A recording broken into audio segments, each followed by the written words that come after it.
A deadly explosion rocks an airliner flying at 10,000 meters. A bomb has exploded on board. Bravo, Oscar, Mike, Bravo. The blast kills a passenger and cripples the plane. The crew struggles to save 293 lives. The bombing sets in motion an international manhunt. While the terrorist prepares to strike again. 3,000. We're not getting any oxygen. We have the terrain alarm. Aero Peru 603. We are in an emergency.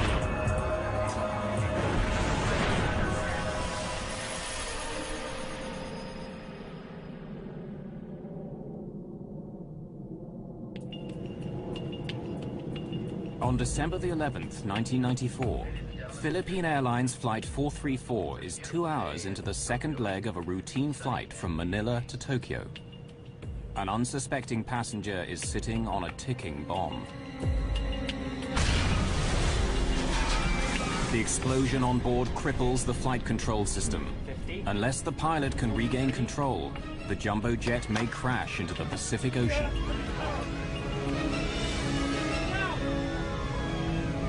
This is Philippine Airlines 434.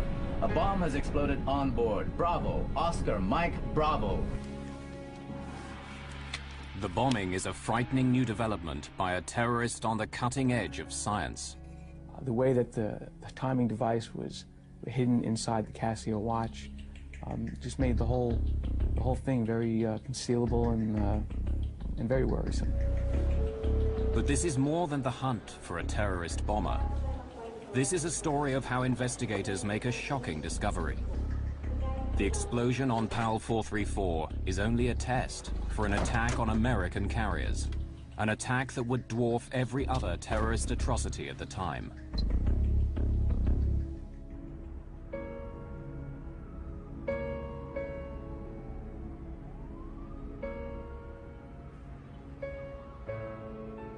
It's before sunrise on December the 11th, 1994.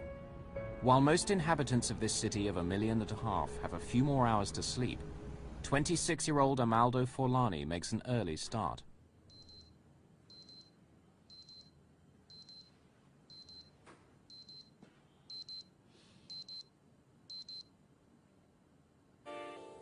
Forlani is not his real name. It's the alias he's chosen for today's mission. He's actually from Pakistan, not Italy. He is putting his latest invention through an important test. Everything must go like clockwork. In his line of work, there's no room for error. He is a highly skilled terrorist bomb builder.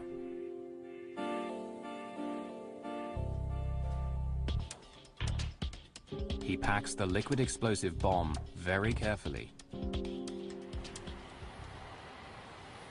He arrives in plenty of time for his 5 a.m. flight with Philippine Airlines.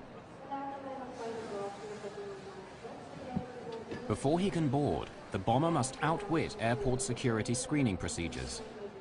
He's designed the components of his bomb to pass undetected by X-ray and metal detection equipment. Or so he hopes.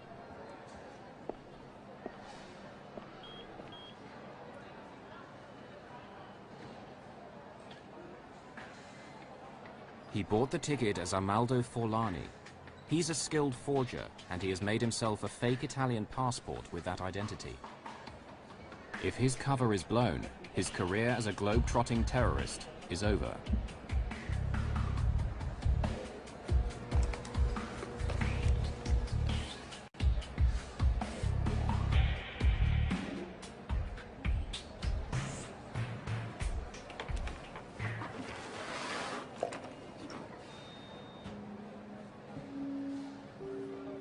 Having successfully got the bomb through airport security, he boards his Philippine Airlines flight.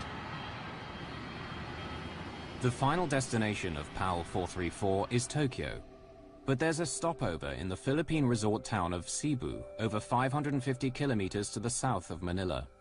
This is as far as the bomber is flying today.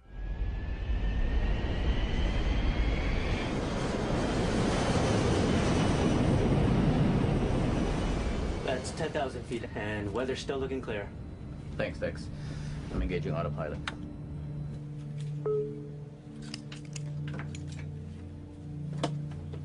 Good morning, ladies and gentlemen. This is your Captain Ed Reyes speaking. Welcome aboard Flight 434, flying south from Manila to Cebu and continuing onward to Narita Airport, Tokyo.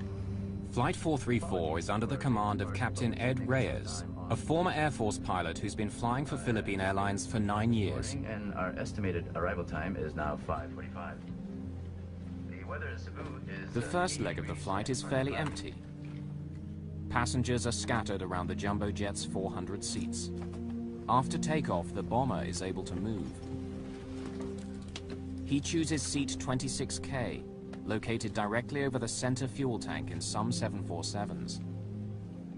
The cabin is tended by stewardess Maria de la Cruz. She flies domestic routes and has worked for Philippine Airlines for 1 year. Can I get you some juice or coffee? Juice.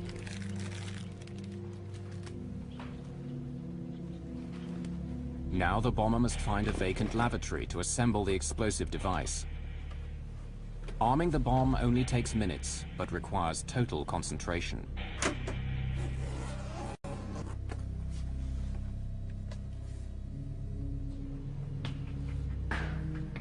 The final step is setting the timer so it will explode in 4 hours' time, long after he leaves the plane.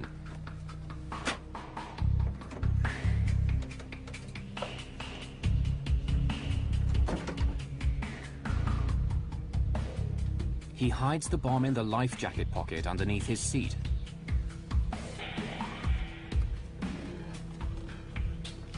He then changes seats.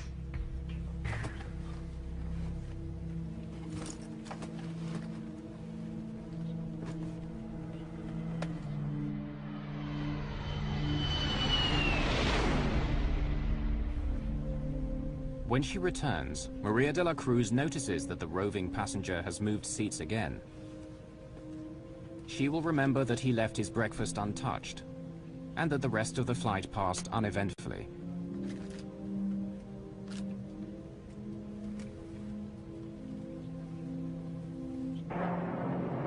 As Philippine Airlines Flight 434 begins its final approach into Cebu, more passengers are getting ready to board the aircraft that will take them onwards to Tokyo.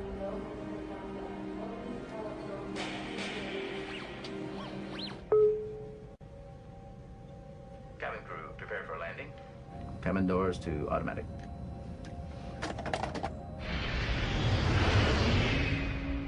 PAL 434 lands in Cebu at 6:50 a.m. and several of the passengers disembark, including the terrorist with the alias Amaldo Forlani. Bye-bye. Thank you. Maria de la Cruz will also leave Flight 434. A new cabin crew will take over for the 4.5-hour flight to Tokyo.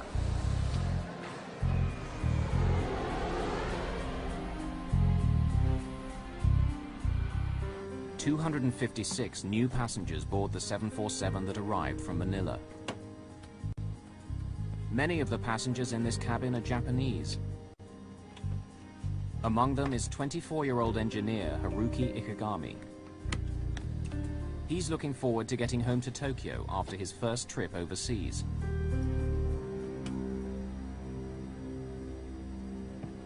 Airport congestion delays the departure by 38 minutes, but the timer on the bomb under 26K continues to tick.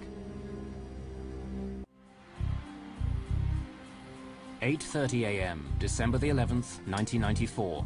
All passengers for Philippine Airlines Flight 434 are now on board for the leg to Tokyo. None of them is aware that 2 hours earlier, a terrorist planted a time bomb under one of their seats. Steward Fernando Bayot is assisting passengers in the forward cabin on this 4.5-hour flight. At 8:38, PAL 434 is cleared for takeoff. On the flight deck, Captain Ed Reyes is assisted by First Officer Jaime Herrera and Systems Engineer Dexter Comendador. Reyes and Comendador are both former Air Force pilots.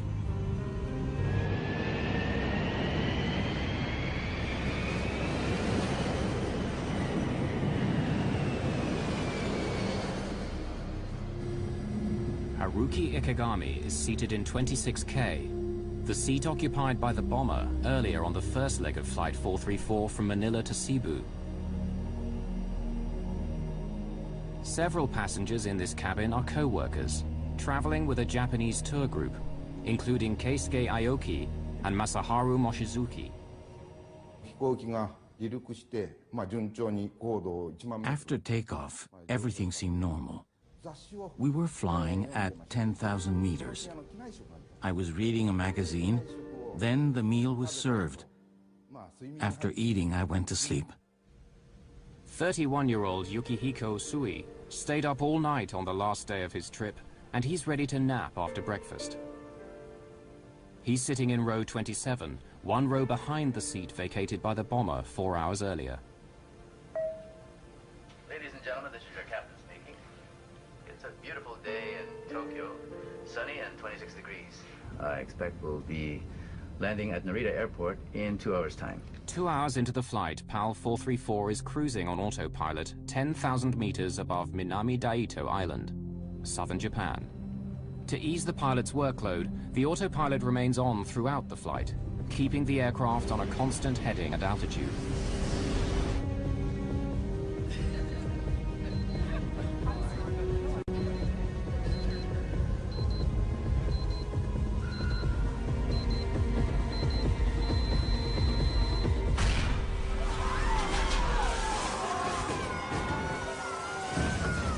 God forgive me. That was my inner thought, you know. God forgive me. I think I'm going to die now. Then after that, I have to do what I had to do. Oh, I've lost control. I have control. Dex, check the pressurization loss. Be prepared. Checking QRH for... Although the autopilot instantly corrects the aircraft's bank to the right, the effect of the blast is far from over. There was a loud bang which woke me up. I could feel the plane expanding from the pressure. I saw smoke as well as debris falling like powder. Ladies and gentlemen, please stay in your seat. The injured people were trying to get away from the area where the bomb was.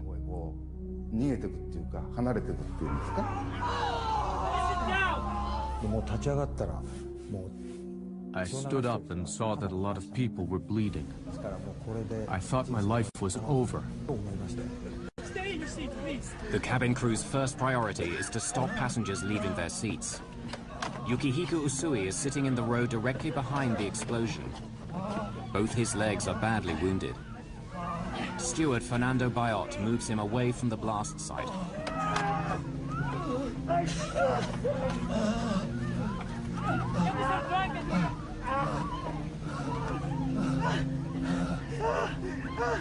Please sit down and fasten your seatbelts. Bayot now turns his attention to Haruki Ikegami. He has been swallowed by the smoking hole where seat 26K used to be. I saw this man, only his head and his arms were peering out of the hole, so I tried to pull him out. After the struggle to lift him out, Bayot realizes that part of the lower half of Ikegami's body is missing.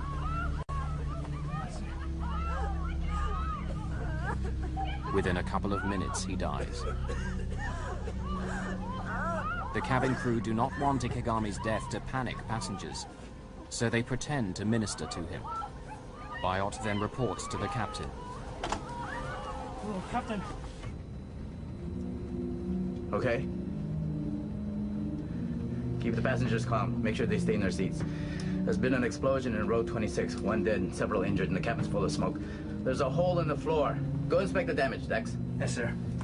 Reyes' first concern is that the blast could make a hole in the aircraft's skin. This would lead to sudden depressurization in the cabin and necessitate an emergency descent.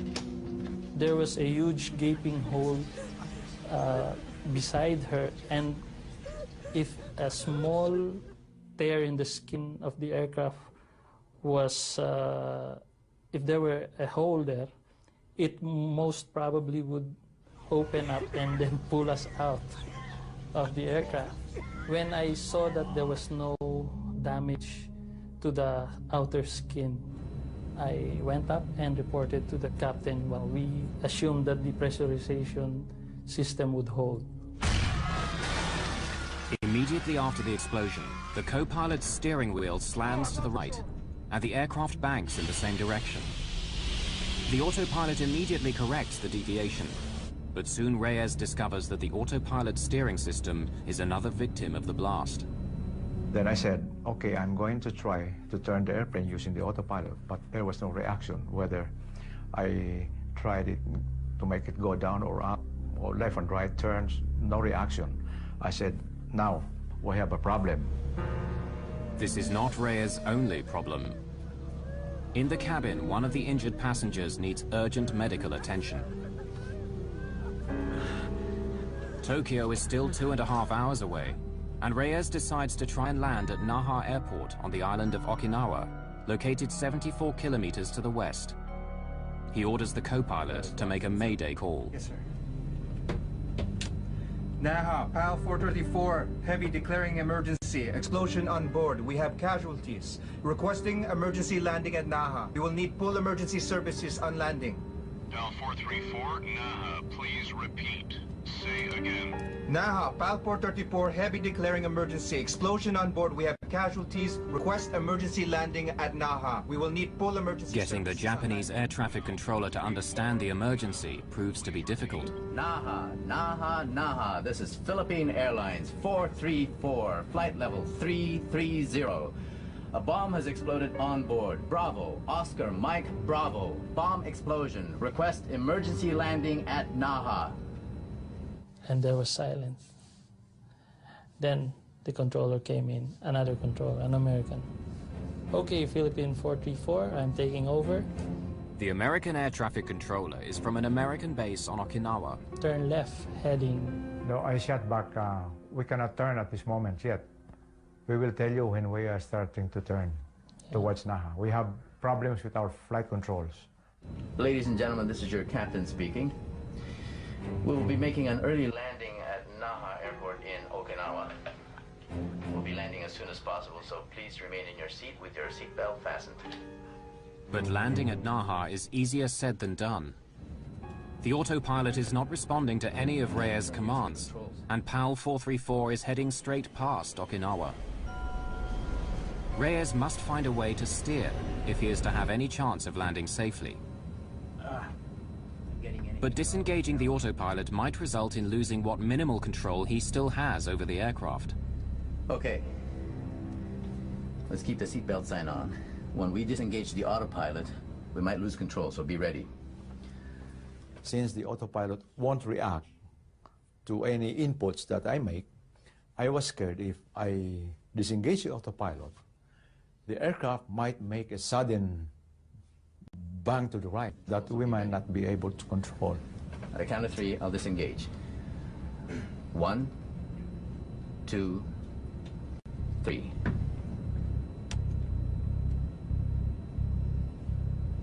One, two, three. Nothing happened. And then there was, we were relieved. I can't turn using the controls. Looks like the explosion jammed the aileron. Dex, what's the QRH say about jammed ailerons? The QRH, or Quick Reference Handbook, is the pilot's Bible that lists procedures that must be followed in emergency situations. Jammed flight controls. Use maximum force possible, including both pilots if required. Okay. That's force. Reyes tries brute force to activate the ailerons, the panels on each wing which turn the aircraft.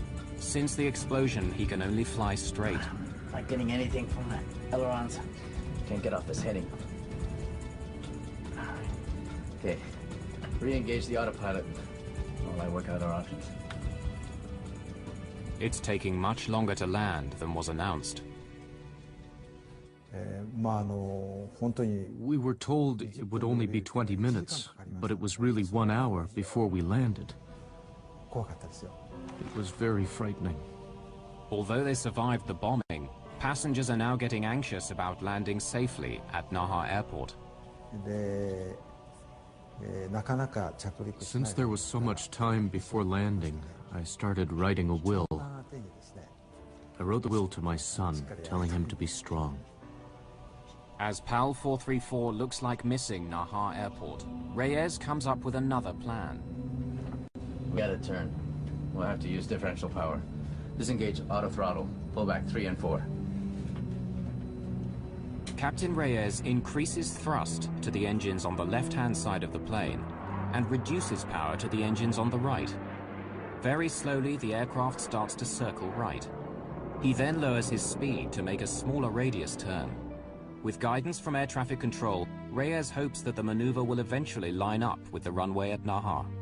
So while we were descending on low speed, I tried to test the flight controls, and there are some little reactions. The elevator is beginning to respond. Dex. The elevator is a control that makes the plane ascend and descend. 250 knots. Flaps 1 on speed. In order to land safely, Reyes will need at least minimal control over the elevator and rudder. As PAL 434 nears Naha, he continues to reduce his airspeed. Flaps 10. Flaps 10 set. Speed 225. Okay, she's turning. Sir, if we reduce our weight, we will be able to reduce our approach and landing speeds. Suggest we dump fuel. Sige, magaling. Reyes orders the systems engineer to dump 36 tons of fuel. 5 minutes, 20,000 pounds. Less fuel means less strain on landing gear and brakes at touchdown. Check.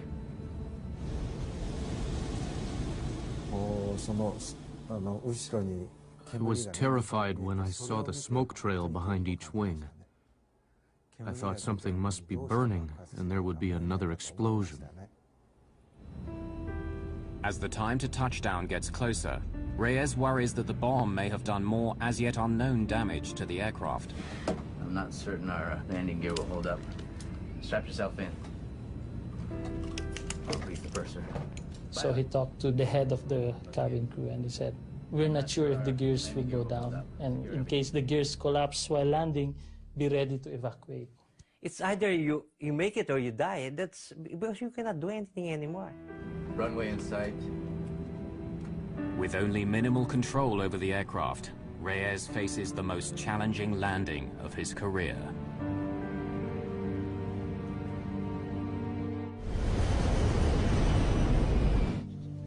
"10,000 meters above the Pacific Ocean on a flight from the Philippines to Tokyo, a terrorist bomb cripples the flight controls of a jumbo jet. As PAL 434 starts its final approach, the 292 people on board are pinning their hopes of survival on the skill of Captain Ed Reyes. I know everybody was scared. We are all scared. I know that. Gear down. The gears were supposed to come down a few seconds, but that was the longest second. Because we were waiting for the greens to come on. Take a long time. It took a long time. It was a long few seconds until when it locked. 3 green, sir. Okay. I'm disconnecting the autopilot and landing manually, okay? Dex, monitor my descent rate, call altitude and speed. Flaps 30. Okay, 500 feet on course. Flaps 30 set. Help me with the elevator. When I say push, I want you to push. Okay, 200 slightly left. Correcting. Push. 100. 50. 30. Power off. Pull.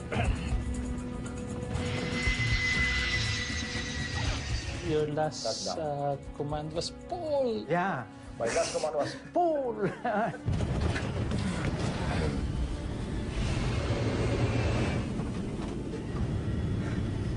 I made sure that the throttles were closed because he might give a go around and I would make sure that we would stay on the ground.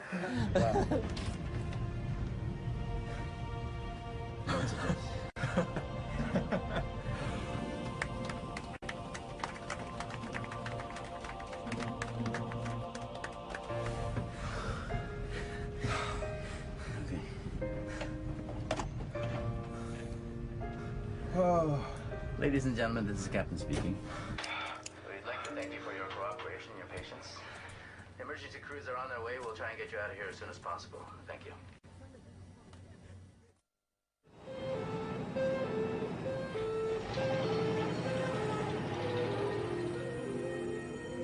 The Philippine Airlines 747 is now a crime scene under Japanese jurisdiction. As investigators from the Okinawa Police Department set out to solve the mystery of what happened, they turn their attention first to the dead man in seat 26K. The forensic pathologist recovered 94 fragments embedded in Ikegami's buttocks by the explosion. He suffered severe internal injuries and massive loss of blood. But tragic as it was, the effects of the explosion could have been much worse.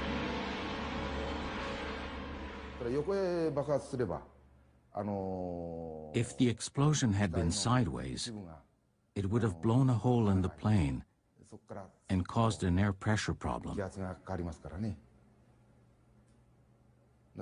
In a sense, it was good that the blast was vertical. But we have to remember the victim. He died to save the rest of us. Ikegami's body bore the brunt of the upward blast, but the explosion severed the steel cables in the ceiling that control the rudder and elevator. The charge also severed the co-pilot's control cable to the right aileron, one of the control surfaces on the wing which make an aircraft bank and turn. The downward force blew a hole in the floor and could have ignited the vapors in the center fuel tank, creating a catastrophic explosion. But by chance, on December the 11th, seat 26K was not located above the tank.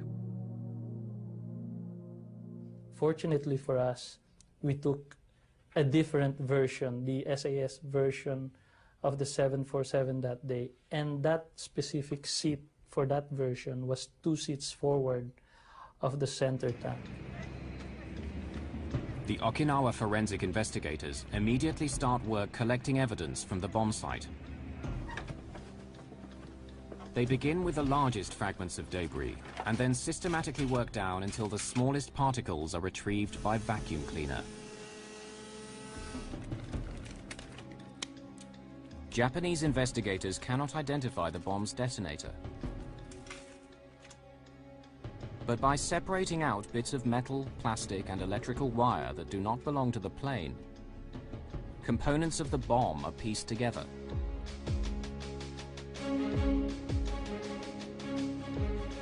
One forensic investigator is able to identify the bomb's timer. By reconstituting dozens of burnt fragments, he discovers it's a modified digital wristwatch. Investigators also discover that one of the bomb's 9-volt batteries is only sold in the Philippines. It's another clue that suggests that the bomber could be based there. Philippine National Police Deputy Chief Sonny Raisin is on the case. In the later part of 1994, we already started to receive information, intelligence reports, that there were Middle Eastern personalities that were here already in the Philippines. On the night of January the 6th, 1995, almost 4 weeks after the bombing of PAL 434, the Philippine police get a lucky break. In his Manila apartment, the PAL 434 bomber has enlisted the help of an accomplice to mass-produce his new undetectable bomb.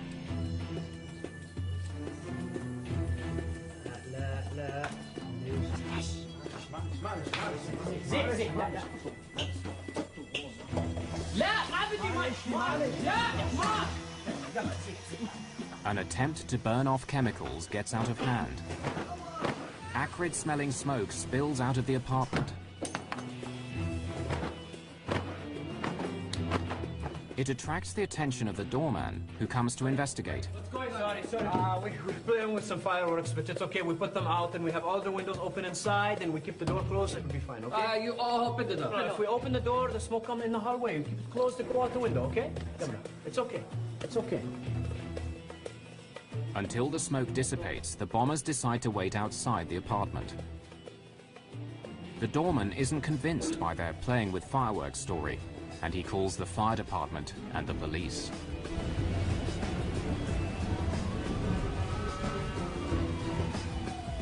By the time the firemen come, the smoke is gone, and they leave after a quick check. The bomber now realizes he's left a very sensitive item in the apartment, and he persuades his friend to retrieve his laptop. He was too clever a guy to come back and expose himself, because all along he knew that that would be too risky for him to go back and be caught. The bomber's fear of getting caught is justified. Once Police Inspector Ada Fariscal learns that they're from Pakistan, she insists on seeing their room for herself. The police in Manila are on high alert due to a planned visit by the Pope in a few days.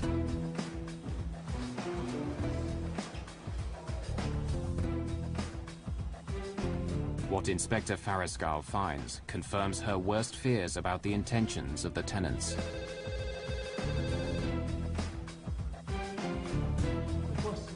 You know.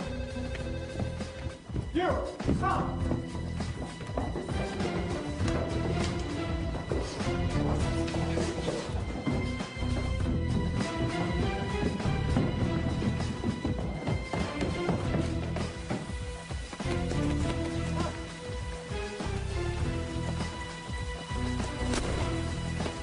The shot distracts the apprentice and he trips over a fallen palm tree. But the cop discovers he has no handcuffs. The doorman improvises with the drawstrings of his windbreaker. In the meantime, the bomber vanishes. One of the first senior officers to arrive at his apartment is Sonny Raisin. Incident at Doña Josefa apartment was the breakthrough in opening our eyes that the Al-Qaeda terrorist cell was already operating here in the Philippines. The Philippine National Police know they've stumbled onto something big, and they inform Interpol, Scotland Yard, and the FBI. When news of the raid reaches the Joint Terrorism Task Force in New York, it immediately grabs the attention of FBI Special Agent Frank Pellegrino. For 2 years, he has been hunting a terrorist called Ramzi Youssef, and it looks as if this might be his man. Well, he was always our focus since '93. I mean, at the time, that was the, he was the biggest fugitive around. As Philippine police comb through the apartment, they begin to find more evidence tying Youssef to the bombing of PAL 434.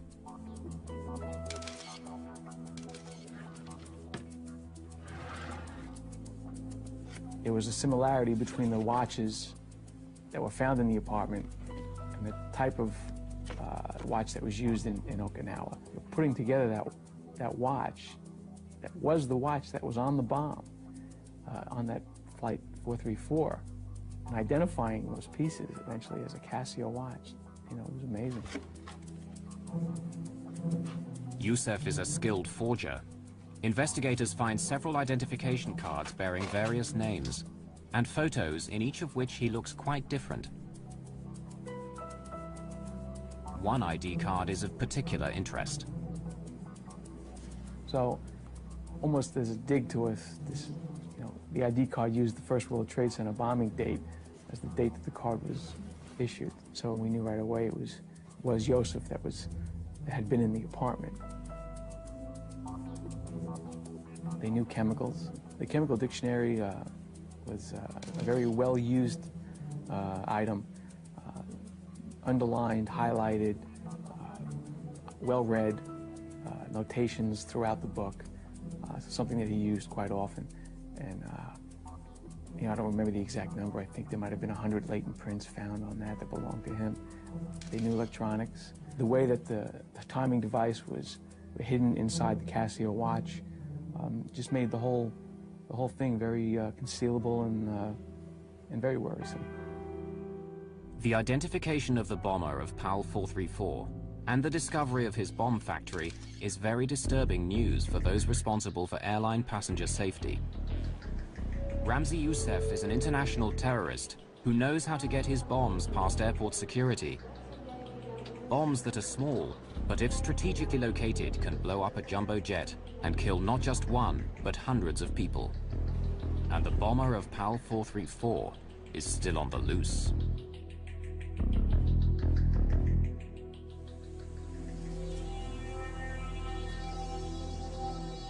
The Philippine National Police have stumbled on the hideout of an international terrorist. the FBI identify him as Ramzi Youssef. Evidence that Amaldo Forlani, the man who planted the bomb on PAL 434, is the same person as Ramzi Youssef, comes from the travel agent who sold him the Philippine Airlines ticket. Ramzi Youssef is just one of several aliases of a man who tops the FBI's most wanted list. An international terrorist with a $2 million bounty on his head. In September 1992, Youssef flies from Pakistan to New York to prepare for a major terrorist attack. On arrival at JFK, he presents a fake Iraqi passport and asks for political asylum from Saddam Hussein. The ploy works and he's allowed to enter the country. 6 months later, on February the 26th, 1993, one of the largest homemade bombs in American history explodes in the garage below the World Trade Center, killing 6 people, injuring hundreds, and causing $500 million worth of damage. That night, Youssef is on a plane back to his home in Pakistan. He was an action figure. He wanted to keep doing things. He wasn't happy with the one success he had. 18 months after the World Trade Center attack, Youssef flies to Manila to fine-tune the bomb that he plants on PAL 434. According to Sunny Razan, the Philippine capital suits him. Ramzi Youssef loved to enjoy life. He is a ladies' man. He associated himself with a lot of girlfriends, and he liked to party. He also drank a lot, see, and he enjoyed the life. Terrorists, they are your normal day-to-day people, the guy next door. After the bombing of PAL 434, Youssef arranges for his childhood friend Abdul Hakim Murad to assist him in Manila. But on January the 6th, 1995, 2 weeks after his arrival, Murad is arrested and sent to the Philippine police headquarters for interrogation. It took 67 days to extract the details of how Youssef planted the bomb. Tiny chemical traces of the explosive were found on PAL 434, and Murad eventually admits that Youssef uses liquid nitroglycerin that he's stabilized and concealed in a bottle of contact lens solution.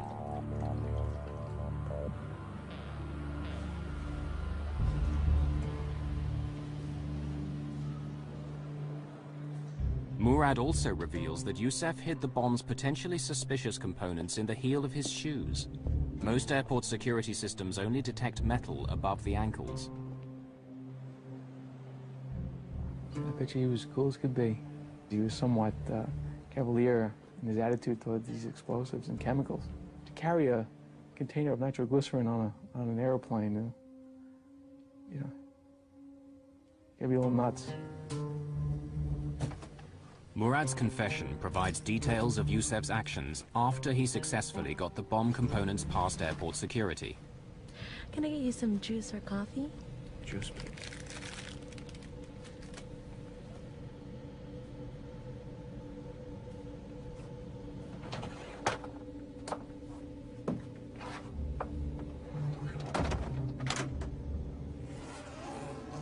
Youssef designed the device so the innocent-looking components can be quickly transformed into a lethal bomb.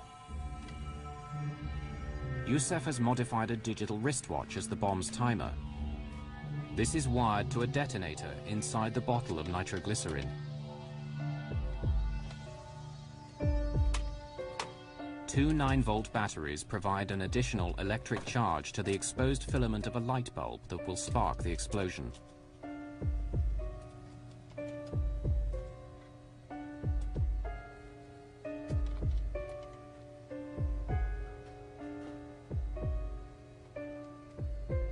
Youssef sets the alarm for 4 hours later, when he anticipates the plane will be flying high over the Pacific Ocean.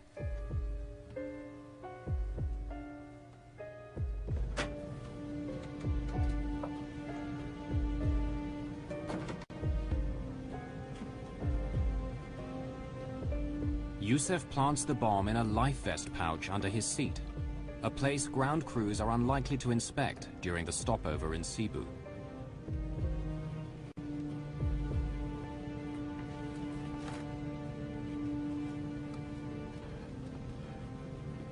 Soon after, he gets off the plane and disappears.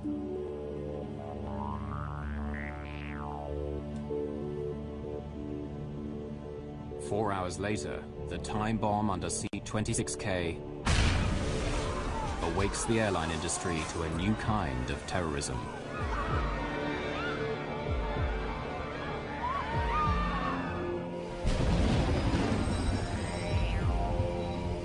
Murad's confession confirms Pellegrino's suspicions. This is just the kind of sophisticated plot he has come to expect from Ramzi Youssef. But Pellegrino is still shocked by what Murad says next. PAL 434 was only a test, a dry run for a much larger terrorist plot that will kill thousands of airline passengers. FBI investigators find evidence of Youssef's meticulous planning on secret files on the laptop that he so desperately wanted his accomplice to retrieve. On the laptop computer found in the Josefa apartment building was a file which laid out a plan for 5 individuals, using code names, individuals not mentioned on the plan, to board about 3 planes each, 2 planes, a couple of people had 3 planes, planting bombs on the planes, and then returning back to their home.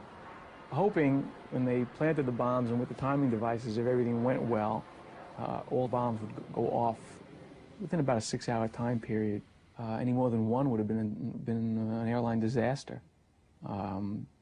So, you know, if they were 50% successful in their plan, I think it would have scared a lot of people for a long time.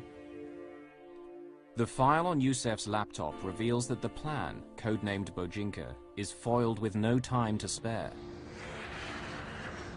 The bombing of 12 American planes is meant to kill 4,000 passengers.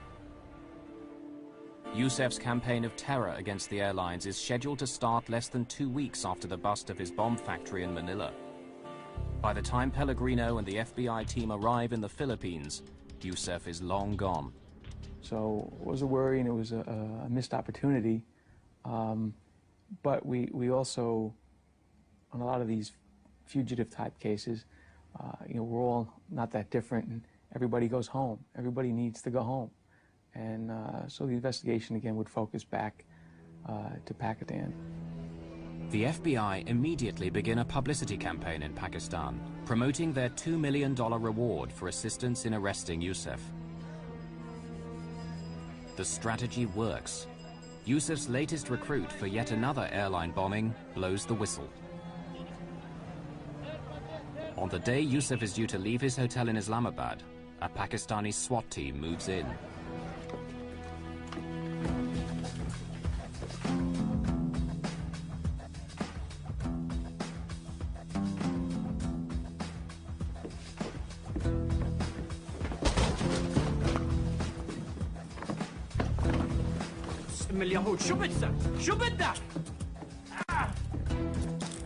In Youssef's room are Delta and United Airlines flight schedules, as well as bomb components hidden in children's toys.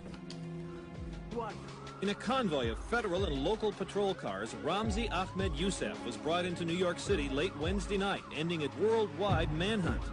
He was arrested Tuesday in Pakistan by Pakistani authorities and brought back by the FBI on a U.S. plane, then into custody with heavy security on the street in case of any terrorist attacks prompted by his arrest.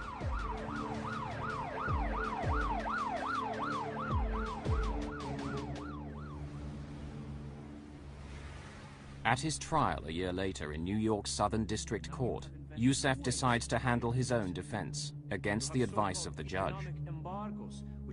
He performs better than expected, but he is found guilty on all charges related to the bombing of PAL 434 and conspiring to bomb 12 American passenger planes. Youssef is also found guilty in a second trial for the World Trade Center bombing. In his final summing up, Youssef justifies his actions. Yes, I am a terrorist and proud of it. And I only support terrorism so long as it's against the United States government and against Israel, because you are more than terrorists. Although Pakistani, Youssef describes himself as Palestinian by choice. And he justifies the PAL 434 and World Trade Center bombings as punishment for a U.S. foreign policy that favors Israel over Palestine. And hypocrites! For both crimes, he's sentenced to 240 years in prison. The judge recommends solitary confinement for life in the most secure prison in the United States, located in Florence, Colorado.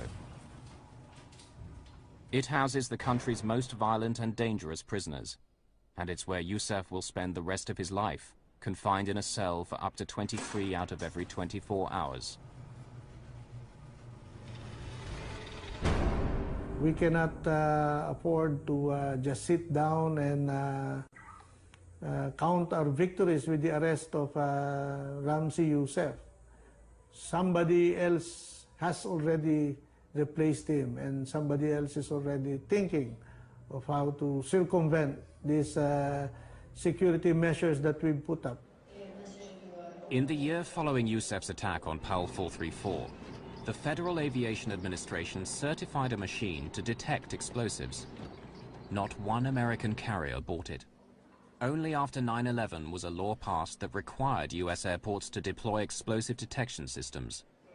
But the most reliable models are expensive or too slow and still not widely employed.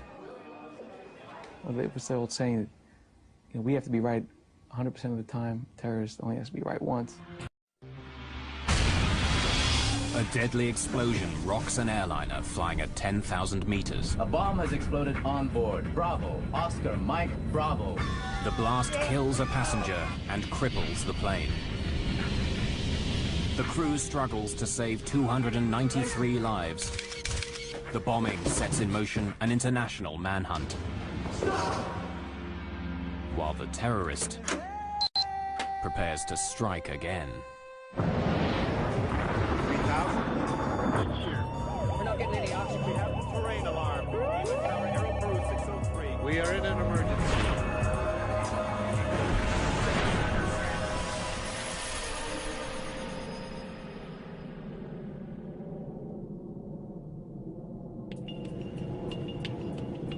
On December the 11th, 1994, Philippine Airlines Flight 434 is 2 hours into the second leg of a routine flight from Manila to Tokyo. An unsuspecting passenger is sitting on a ticking bomb. The explosion on board cripples the flight control system. Unless the pilot can regain control, the jumbo jet may crash into the Pacific Ocean.